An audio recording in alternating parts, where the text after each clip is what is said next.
انسان زندگی میں جب جدوجہد کرتا ہے، کوشش کرتا ہے، وہ بہت سارے دنیاوی اسباب اختیار کرتا ہے، جتنی عقل اللہ نے دی ہوتی ہے اس عقل کا بھی وہ استعمال کرتا ہے، کوشش کرتا ہے کہ کچھ اچیو کر سکے زندگی میں، کچھ مقاصد کا حصول اسے میسر آئے۔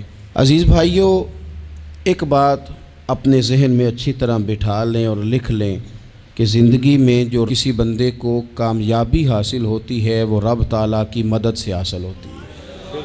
اگر رب تعالیٰ مددگار ہو تو پھر کوئی چیز بھی رستے میں رکاوٹ نہیں بنتی، اور اگر مالک کریم کو منظور نہ ہو تو انسان بہترین سیاستدان ہو، اچھا ایڈمنسٹریٹر ہو، اس کا ذہن بڑی وسعت رکھتا ہو، بڑی اچھی پلاننگ کرنا جانتا ہو، سارا کچھ ہو، تو بندہ ناکام ہو جاتا ہے۔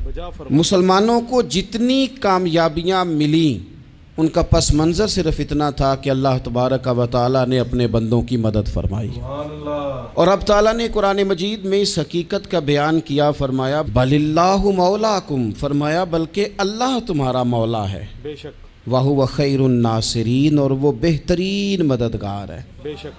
وہ جو رب تمہارا مولا ہے وہ بہترین مددگار ہے، اور اگر وہ مدد کرے تمہاری، سورہ آل عمران میں آگے جا کے ارشاد فرمایا اگر اللہ مدد کرے تو پھر تم پر کوئی غالب نہیں آ سکتا، اور اگر وہ تمہاری مدد چھوڑ دے تو پھر کوئی تمہاری مدد کر سکتا نہیں، کوئی مدد نہیں کر سکتا۔ بدر کی جنگ کے ساتھ اپنے آپ کو جوڑے، اگر اللہ کی مدد نصیب ہو۔ یہ جو ہم جتنا ڈرتے رہتے ہیں، سہمے رہتے ہیں، پریشان رہتے ہیں کوئی کیا کر دے گا، ہمارے ہاں نا ہر شعبے میں معاذ اللہ ایک مافیا ہے، الا ماشاءاللہ۔ وہ مافیا کہتا ہے میرے ساتھ ملو گے تو میں چلنے دوں گا، ورنہ میں نہیں چلنے دوں گا، مارکیٹ میں آ ہی نہیں سکتا فلانا بندہ، چونکہ یہاں ہمارا قبضہ ہے۔ اور میرے بھائی پھر بہت سارے لوگ جن کی نیتیں اور ارادے بڑے اچھے ہوتے ہیں شروع میں، وہ بھی اس مافیا کا شکار ہو جاتے ہیں اور ان کے رنگ میں رنگ جاتے ہیں۔ یاد رکھنا، کسی شخص کی بلیک میلنگ کا کبھی شکار نہ ہونا، کبھی کسی کی میٹھی اور مسجع مکفہ باتوں کا شکار نہ ہونا۔ کوئی کیا کر سکتا ہے اگر اللہ مددگار ہو تو؟ بے شک جس کو رب کریم اٹھانا چاہے اسے کوئی گرا سکتا ہے؟ ہم یہ ڈرے ڈرے سہمے پریشان فیصلہ کرنے کی طاقت نہیں، مجھے چلنا چاہیے کہ نہیں، اٹھنا چاہیے کہ نہیں، کرنا چاہیے، اٹھ باندھ کمر کیوں ڈرتا ہے؟ پھر دیکھ خدا کیا کرتا ہے۔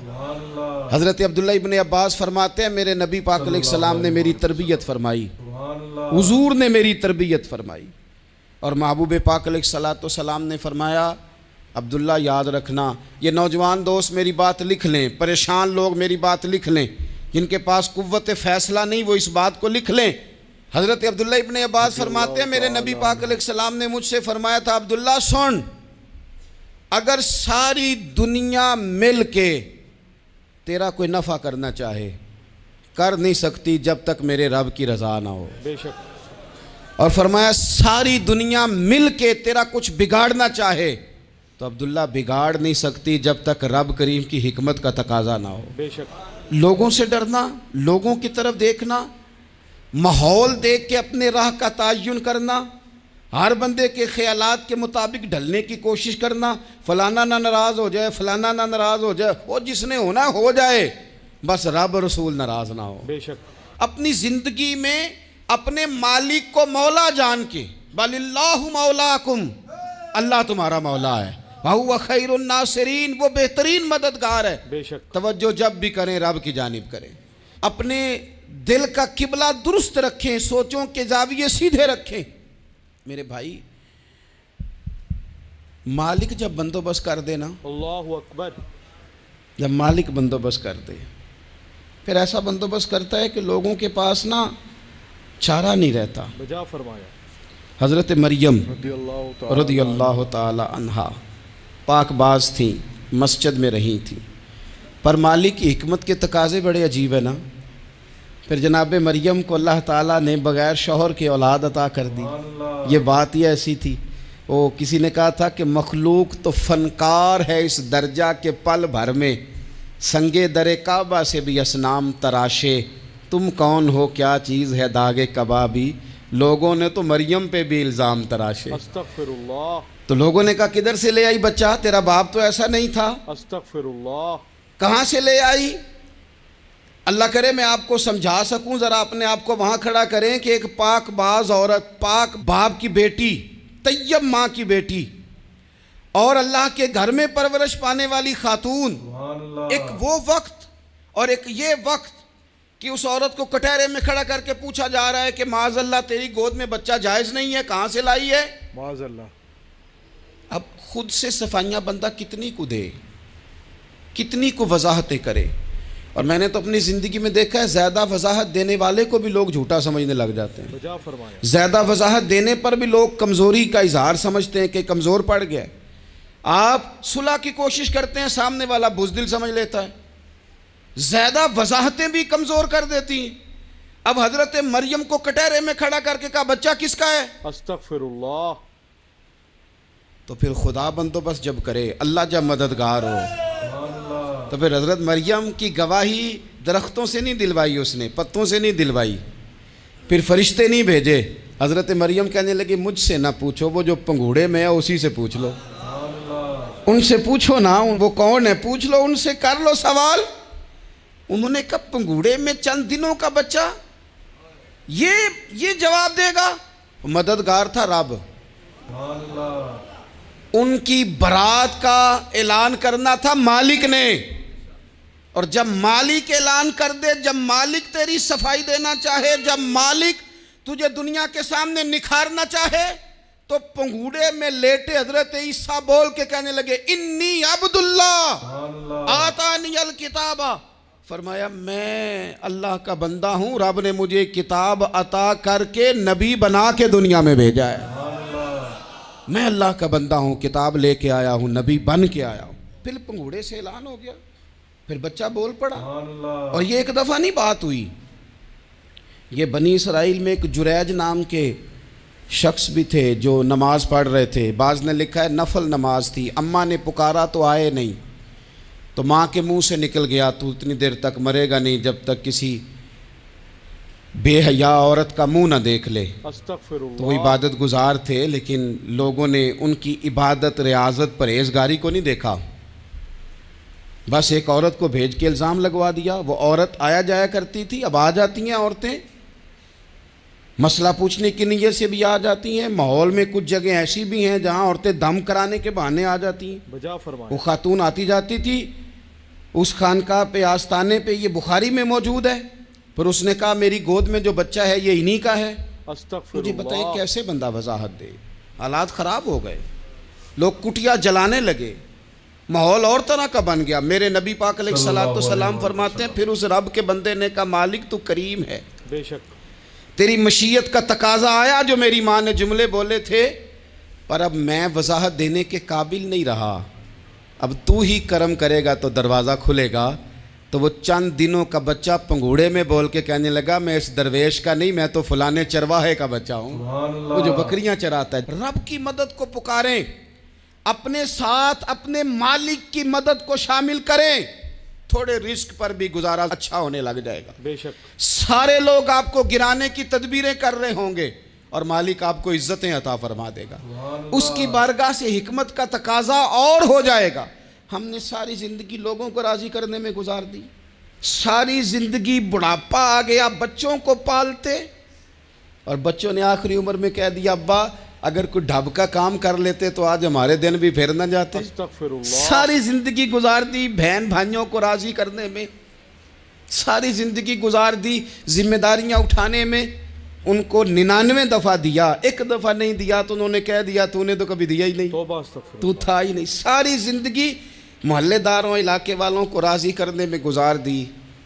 اور میں نے ایسے لوگ بھی دیکھے دین کے لیے وقت گزارا، لیکن جب بڑھاپے میں دانت کام نہ کرتے تھے تو وقت کے مفتیوں کو بھی مسجدوں کی کمیٹیوں نے کہہ دیا اب آپ کی سمجھ نہیں آتی، ہم نے خطیب کو یور رکھنا ہے، اللہ۔ نہ دیکھو دنیا کی طرف، دنیا رلا دیتی ہے، بجا فرمائیں۔ نہ راضی کرو بندوں کو، بندے تھکا دیتے ہیں، نہ پیچھے بھاگو ہر وقت دنیا داروں کے، یہ انسان کو کمزور کر دیتے ہیں، وہ تو کریم ہی بڑا ہے۔ بے شک 2 آنسو زمین پر بعد میں گرتے ہیں، بندے کے گناہ سارے پہلے معاف فرما دیتا ہے۔ سبحان اللہ۔ اللہ کی مدد کا حصول، اپنے مالک کی مدد کی طرف بڑھنا، آپ کو بدر کی جنگ بھی یہی درس دے گی، آپ کو احد کا میدان بھی یہی سبق دے گا، فتح مکہ بھی یہی سبق دے گا۔ میرے دوستو، جب رب مدد فرمائے، جب اللہ مددگار بنے۔ دوستوں سے ایک بات اکثر کرتا ہوں، میں کہتا ہوں کہ جتنے درد سے آپ امیر کو اپنی کہانی سناتے ہیں نا، اور جس طرح آپ کے آنسو بات کرنے سے پہلے گر جاتے ہیں کہ غریب ہیں، بچیاں ہیں، کاروبار نہیں، او میرے سنگیو، اس سے آدھے آنسو اپنے رب کی بارگاہ میں بکھیرو، اللہ اکبر، اس کے حضور عرض گزار ہو جاؤ، اس سے طلب کرو۔ ایک وقت انسان پر زندگی میں ایسا آتا ہے کہ اسے یوں محسوس ہوتا ہے کہ میرا سایہ بھی ذرا سا پیچھے ہٹ گیا ہے، اسے یوں لگتا ہے کہ میں کسی سہارے پہ ہاتھ ڈالتا ہوں تو وہ بھاگ جاتا ہے مجھ سے۔ اللہ، لیکن مالک کی بارگاہ ایسی عظیم بارگاہ ہے، رب رسول کے آستانے اتنے بڑے ہیں کہ آپ جب وہاں کشکول طلب دراز کرتے ہیں تو جھولی پھیلانے میں دیر لگتی ہے، ان کو بھرنے میں تو کوئی دیر نہیں لگتی۔ بجا فرمایا، ہم نے اپنا سوچ کا قبلہ ہی دنیا کو بنا لیا ہے۔ بجا فرمایا، یہ جو اللہ والوں کی مدد ہے یہ تو اللہ ہی کی مدد ہے، بے شک، لیکن یہ جو سیٹھوں کی طرف توجہ کرنا، نوابوں کی طرف توجہ کرنا، دنیا داروں کی طرف توجہ کرنا اور اپنا مزاج اس طرح کا بنا لینا، یارو گردن کو جھکا دیتا ہے خیرات کا پتھر، جہاں میں مانگنے والوں کے سر کبھی اونچے نہیں ہوتے۔ اللہ، اور اقبال کہتے ہیں غیرت ہے بڑی چیز جہان تگ و دو میں، پہناتی ہے یہ فقر کو تاج سردارا۔ اللہ اکبر، میں عرض کروں گا کہ اپنی آپ جب توجہ کا قبلہ اللہ رسول کو بنائیں گے تو رب فرماتے ہیں وَيَرْزُقْهُ مِنْ حَيْثُ لَا يَحْتَسِبُ، میں نہ تجھے وہاں سے رزق دوں گا جہاں سے کبھی تیرا گمان بھی نہیں گیا ہوگا، یہاں سے بھی مل سکتا ہے، تو نے سوچا بھی نہیں ہوگا۔ بخاری شریف میں حدیث ہے، حضرت جابر ابن عبداللہ فرماتے ہیں نبی پاک صلی اللہ علیہ وسلم نے 300 لوگوں کا ایک لشکر روانہ کیا کسی مہم کے لیے، کسی جہاد کے لیے۔ حضرت ابو عبیدہ بن جراح رضی اللہ تعالیٰ عنہ امیر لشکر تھے۔ فرماتے ہیں غربت اتنی زیادہ تھی، بھوک اتنی زیادہ تھی کہ ایک ایک کھجور دن میں ایک وقت کھانے کو ملتی تھی، اور کچھ دن ایسے آئے کہ اب کھجور بھی نہیں مل رہی۔ فرماتے ہیں اتنی زیادہ بھوک لگی مجاہدین کو، 300 بندہ اللہ اکبر، پتے کھا کے گزارا ہونے لگ گیا۔ یہ بخاری میں موجود ہے۔ آپ فرماتے ہیں کہ دریا کے کنارے ہمارا پڑاؤ تھا، ٹھہراؤ تھا، جب بھوک سے نڈھال ہو گئے نا، وَيَرْزُقْهُ مِنْ حَيْثُ لَا يَحْتَسِبُ، اللہ وہاں سے روزی دیتا ہے، گمان بھی نہیں ہوتا۔ بے شک، فرماتے ہیں ایک مچھلی اللہ تعالیٰ نے دریا کے کنارے بھیجی، فرماتے ہیں وہ تھی تو مچھلی پر پہاڑ جتنی تھی۔ سبحان اللہ، بخاری میں لفظ ہیں، حضرت جابر ابن عبداللہ رضی اللہ تعالیٰ عنہ فرماتے ہیں 300 آدمی 18 دن تک اس مچھلی کو کھاتے رہے، مچھلی ختم ہی نہیں ہوئی۔ سبحان اللہ، مچھلیاں نہیں، مچھلی کہتے ہیں 18 دن 300 بندہ کھاتا رہا، مچھلی ختم ہی نہیں ہوئی۔ سبحان اللہ، اور فرماتے ہیں کہ اس کی ہڈی نکال کے، کانٹا کہیں گے آپ اپنی زبان میں، کہتے ہیں وہ نکال کے نا تو اس کو کھڑا کیا نا جب، تو اونٹ کجاوے سمیت اس کے بیچ سے گزر جاتا تھا، سبحان اللہ، 2 اس کے کانٹے جوڑے۔ فرماتے ہیں وہ اس کا گوشت ہم کھاتے تھے اور اس کی چربی بطور تیل کے ہم جسموں پہ ملتے تھے، بیماروں کو اس سے سکون آتا تھا، تندرستی شفا ہوتی تھی۔ سبحان اللہ، فرماتے ہیں ہم کھایا بھی ہم نے اور کچھ لے کے ہم مدینے بھی گئے، سبحان اللہ، اور قربان جائیں نبی پاک نے بھی اس میں سے کھایا۔ سبحان اللہ، ہم نے عرض کی حضور یہ معمہ کیا ہے، یہ ماجرا کیا ہے؟ تو محبوب نے فرمایا تمہارے پاس غذا نہیں تھی، رب نے تمہارے لیے بندوبست کیا ہے، سبحان اللہ، اللہ نے تمہیں دیا ہے۔ مکان شروع کر لیا، ایک صاحب نے وہ مکان بنانے لگے، آپ وہ حساب لگا رہے ہیں، کہتے ہیں میرے پاس اتنے پیسے ہیں، اتنے میں نے فلانے دوست سے کہنا ہے اس نے دے دینے، اتنے فلانے رشتہ دار سے کہنا ہے اس نے دے دینے، اتنے فلانے سے کہنا ہے اس نے دے دینے۔ یہ ساری کاپی بنا کے مکان شروع کر لیا۔ جو روز کہتا تھا نا کوئی حکم ہو جاتے 10 سب سے پہلے اس کو کہا میاں پیسے چاہیے دین، وہ کہندا ہو کل ہی منڈا ٹوریا ہے، اللہ، کدے تو پرسوں 10 داتے لب جانے سن۔ میں آپ کو اپنے تجربے کی بات بتا رہا ہوں۔ جن لوگوں کا خیال ہوتا ہے نا کہ آپ سٹارٹ کریں فلانا کام، ہم آپ کے ساتھ ہیں، کوئی اللہ کا ہی کوئی نظام ہے، وہ بالکل بھی نہیں ساتھ ہوتے۔ بجا فرمایا، لیکن ایسا نہیں ہے کہ کوئی ساتھ نہیں ہوتا، اللہ تعالیٰ بڑے اسباب پیدا کرتا ہے، بے شک، وہاں سے دیتا ہے جہاں سے گمان بھی ہمارا یہ ذہن بن جاتا ہے ہم ساری اپنے حساب سے چلتے ہیں، اتنے رشتہ داروں سے اتنے، کون آپ کے ساتھ چلے گا؟ سوال ہی نہیں پیدا ہوتا۔ یہ سارے کام چھوڑ کے سب سے پہلے 2 رکعتیں پڑھو، سبحان اللہ، اپنے رب کی بارگاہ میں، رسول کائنات کی بارگاہ میں گزارشات اور استغاثے پیش کرو، وہاں سے خیر طلب کرو۔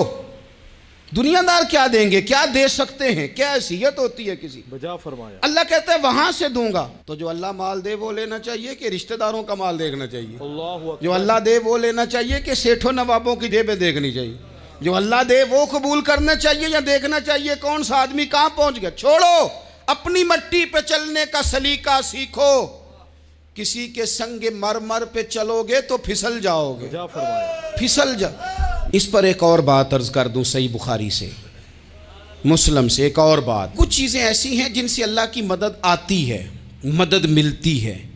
ایک چیز ان میں سے ایسی ہے جس سے بہت مدد نازل ہوتی ہے، وہ ہے کہ جب رب آپ کو دے نا تو پھر آپ بھی اس کے رستے میں دیں، بے شک، پھر مدد آتی ہے، پھر اور آتا ہے۔ بخاری مسلم میں حدیث ہے، یہ زیادہ ہی توجہ طلب امر ہے، اس پر آپ غور کریں گے۔ حضرت ابو ہریرہ فرماتے ہیں کہ نبی پاک علیہ السلام نے فرمایا ایک شخص نے بادلوں کے اندر سے آواز سنی سبحان اللہ، کہ فلاں آدمی کا کھیت اور باغ خشک ہو گیا ہے، وہاں برسو اور اس کے کھیت کو سیراب کرو۔ وہ بڑا حیران ہوا کہ بادل سے آواز آ رہی۔ پھر اس نے دیکھا کہ ایک پہاڑی پر بارش ہوئی، وہ بادل وہاں برسا، پھر نالیوں سے ہوتا ہوا پانی ایک طرف چلا۔ تو جس نے آواز سنی تھی، حضور بیان کر رہے ہیں، وہ بھی پیچھے پیچھے چلا کہ پانی کدھر جا رہا ہے۔ اس نے جا کے دیکھا کہ ایک مقام پہ ایک باغ کو وہ پانی لگ رہا ہے اور ایک آدمی وہ پانی لگا رہا ہے۔ سبحان اللہ، اس نے اس سے پوچھا تیرا نام کیا ہے؟ اس نے کہا کیوں؟ کہنے لگا بتا نا۔ اس نے نام بتایا تو کہنے لگا یہی تو وہ نام ہے جو میں نے بادلوں کے اندر سے سنا ہے سبحان اللہ، کہ فلاں کے کھیت کو پانی دے دو۔ اس نے کہا یار تو کیا عمل کرتا ہے کہ اسپیشل تیرے لیے بارش برسے؟ اللہ اکبر، یہ بخاری پڑھ رہا ہوں، سیاستہ سے حدیث عرض کر رہا ہوں۔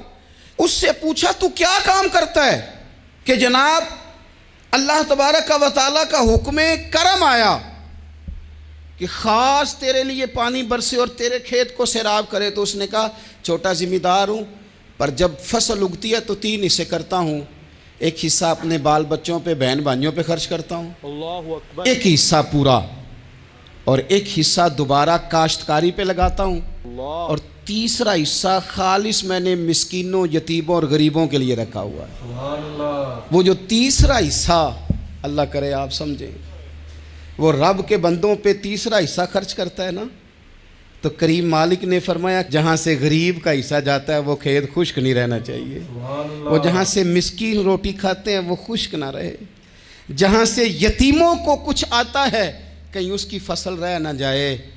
میں اور آپ بھی اگر اپنے مال میں مسکینوں، یتیموں، غریبوں کے حصے رکھ لیں گے تو فصلیں خشک نہیں رہیں گی، بجا فرمایا، ان کے اندر تازگی آئے گی، نور آئے گا، کرم آئے گا، خاص کر خدا کی رحمت برسے گی۔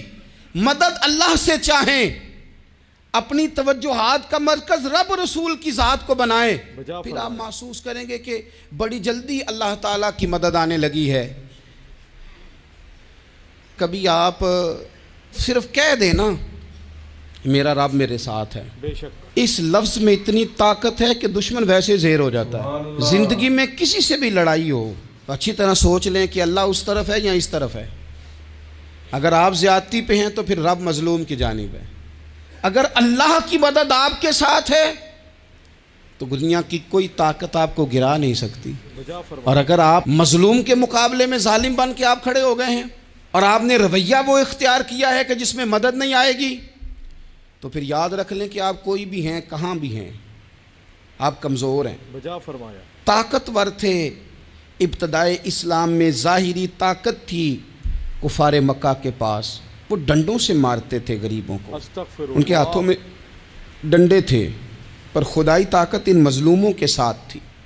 سبحان اللہ، صاحب زرقانی نے لکھا ہے حضرت زنیرہ رضی اللہ تعالیٰ عنہ رضی اللہ ایک تعالی، لونڈی ہیں، غریب ہیں، ماڑے دا کی کام محمد نس جانا یا رونا، غریب سادی بی بی اور لونڈی کنیزہ، ایک مشرک کی کنیزہ تھی، انہوں نے کلمہ پڑھ لیا، وہ ڈنڈوں سے مارتا، دروں سے مارتا، تکلیف دیتا۔ حضرت زنیرہ رضی اللہ تعالیٰ عنہ کو اتنا مارا، اتنا مارا اب آپ ایک اور پہلو پر بھی غور کریں، مار بھی پڑ رہی ہے پر خدا ادھر ہی ہے، سبحان اللہ اللہ کی مدد ادھر ہی ہے۔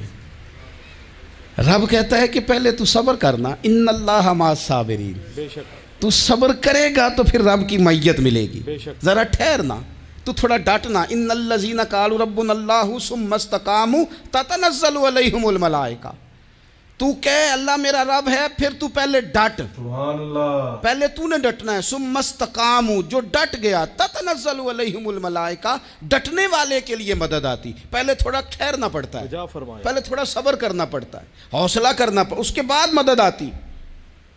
مار پڑ رہی ہے، مارا جا رہا ہے، حضرت زنیرہ کو ان کا مالک جو ہے ظاہری آقا وہ مار رہا ہے، یہ کنیزہ ہے، اتنا مارا ان کی بینائی چلی گئی، استغفر اللہ نظر آنا بند ہو گیا۔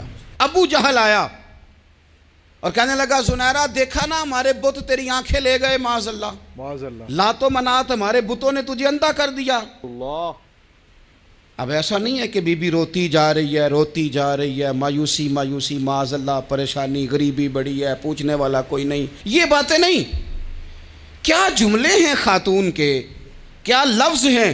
ابو جال نے تنزیہ کہا معاذ اللہ، کہنے لگا دیکھا نا ہمارے بتوں نے تجھے اندھا کر دیا۔ استغفر تو اللہ جناب زنیرہ آنکھوں کی بینائی گئی ہے اور رات کو گئی ہے، دکھ ابھی تازہ ہے، لیکن اللہ پہ جو توکل ہے، اپنے مالک سے جو رشتہ ہے وہ اتنا مضبوط ہے، اتنا طاقتور ہے، اس میں اتنی گہرائی ہے کہ حضرت زنیرہ بول کے نا اتنی قوت سے بولی، اتنی طاقت سے بولی کہ پورے کفر پر لرزہ طاری ہو گیا، فرمانے لگی تمہارے بتوں کی کیا اوقات ہے اللہ تو اکبر میری بینائی لے جائیں، یہ میری رب کی حکمت کا تقاضا ہے۔ جب تک اس نے چاہا زنیرہ دیکھتی رہی، اور جب اس نے چاہا زنیرہ کی آنکھوں کی بینائی چلی گئی، اور اگر وہ چاہے گا نا تو بینائی واپس بھی کر دے گا۔ سبحان اللہ اگر ہو ذوق یقین پیدا تو کٹ جاتی ہیں زنجیریں، اگر وہ چاہے گا تو بینائی آ بھی جائے گی۔ حضرت زنیرہ نے رات کو یہ لفظ کہے، ابو جال اور سارے کفار ڈر کے سن کے چلے گئے، آپ اطمینان سے آ کے بستر پہ سوئی، جب سویرے اٹھی تو اللہ نے آنکھوں کی روشنی واپس کر دی تھی، سبحان اللہ آنکھوں کی۔ اب چھڑی پکڑی ہے، بازاروں میں گھومتی ہے، کہتی ہیں بلاؤ کدھر ہے تمہارے لات و منات، دیکھو میرے رب نے روشنی واپس کر دی، سبحان اللہ آ کر میرے ساتھ ادھر آ، ستمگر ہنر آزمائیں، تو تیر آزما ہم جگر آزمائیں۔ سبحان اللہ بیمار لوگوں یاد رکھو، کہہ دیا ڈاکٹر نے کہ تو بڑا بیمار ہے، تو بڑا کمزور ہے، یہ ہو گیا وہ ہو گیا، تو ڈاکٹر اپنے علم کے مطابق بات کر رہا ہے، ہوگا تو وہ جو میرا رب چاہے گا۔ بے شک کمزور ہو جانا، پریشان ہو جانا، تکلیف میں آ جانا، پتہ نہیں بات ہو گئی ہے تو جانے کیا ہو جائے گا۔ اپنی زندگی کے اندر اپنے رب سے رشتہ مضبوط کریں، رسول کائنات سے رشتہ مضبوط کریں، اللہ والوں سے رشتہ مضبوط کریں۔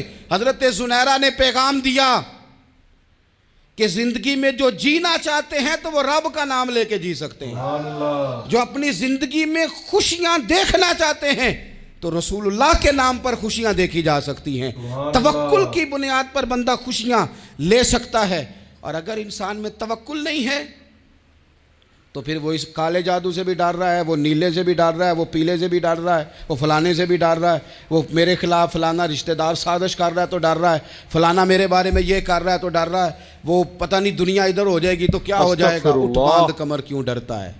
پھر دیکھ خدا کیا کرتا ہے۔ تو اس ساری گفتگو کا نچوڑ آپ کو یہ عرض کیا ہے، سب سے پہلے تو یہ کہ میدانوں میں مدد بھی اللہ کی، بے شک رزق میں مدد بھی اللہ کی، فصلیں خشک ہوں تو مدد پھر بھی اللہ کرے، تو پھر ساری مدد، اور اگر انسان بیمار ہو تو پھر بھی مدد اللہ کی۔ تو اپنے اللہ کی جانب توجہ کو بڑھائیں، آپ اللہ سے مدد کے سوالی بنیں۔ ترمذی کی ایک حدیث ہے، میں آپ کو زندگی کا تجربہ بتاتا ہوں کہ جب میں بڑا پریشان ہوتا ہوں تو یہ والی روایت کھول لیتا ہوں، سبحان اللہ مزہ دیتی ہے۔